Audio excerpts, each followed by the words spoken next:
ప్రియమైన దేవుని బిడ్డలారా, అక్షరాలు లేని బైబిల్ ఎలా ఉంటుంది?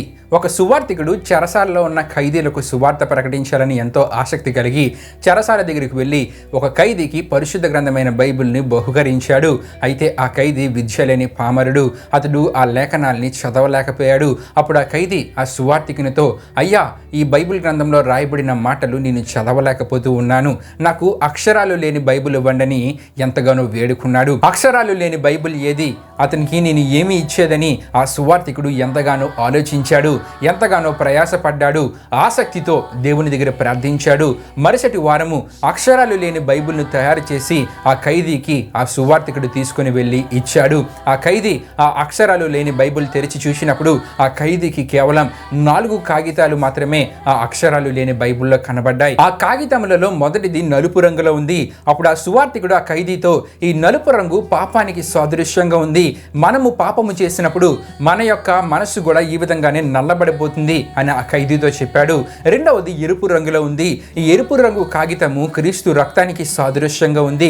క్రీస్తు రక్తము ద్వారా మాత్రమే మనకు పాప క్షమాపణ కలుగుతుందని ఆ సువార్తికుడు ఆ ఖైదీతో చెప్పాడు. మూడవది తెలుపు రంగులో ఉన్న కాగితము.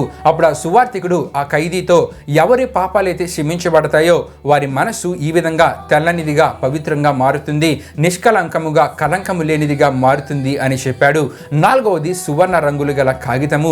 ఆ కాగితము నిత్యత్వాన్ని, పరలోక రాజ్యాన్ని సూచిస్తుందని చెప్పి, ఎవరి హృదయం అయితే పాప క్షమాపణ పొంది పరిశుద్ధముగా, పవిత్రముగా, నిష్కలంకముగా మారుతుందో వారు పరలోక రాజ్యాన్ని చేరుకోగలరని ఆ ఖైదీకి తెలియజేసినప్పుడు వెంటనే ఆ ఖైదీ ఆ అక్షరాలు లేని బైబిల్ని తన రొమ్మునకు ఆనించుకొని ఎంతో సంతోషించాడు. నిజమే ప్రియమైన దేవుని బిడ్డలారా, మన ప్రభువైన యేసుక్రీస్తు వారు నశించిన దానిని, అనగా పాప శాపాల ద్వారా నశించిపోతున్న ఈ సర్వ మానవాళిని రక్షించుటకై దేవుడే మానవునిగా ఈ లోకానికి దిగివచ్చి ఉన్నారు. అయితే యేసు ప్రభువారు పడిన ప్రయాస, ఆయన మన కొరకే చేసిన త్యాగము, ఆయన మన కొరకే పడిన శిలువ శ్రమలు ఏది వ్యర్థము కాలేదు. ఈ విధంగానే కొరింథీయులకు రాసిన మొదటి పత్రిక 15వ అధ్యాయము 58వ వచనంలో మనం చూస్తున్నప్పుడు, మీ ప్రయాసము అంటే ఆత్మల రక్షణ కొరకే ఎవరైతే దేవుని సేవ చేస్తూ ప్రయాసపడుతూ ఉన్నారో, ఎవరైతే దేవుని సువార్తను ప్రకటిస్తూ ప్రయాసపడుతూ ఉన్నారో, ఎవరైతే దేవుడు వారి జీవితాల్లో చేసిన అద్భుత కార్యాలను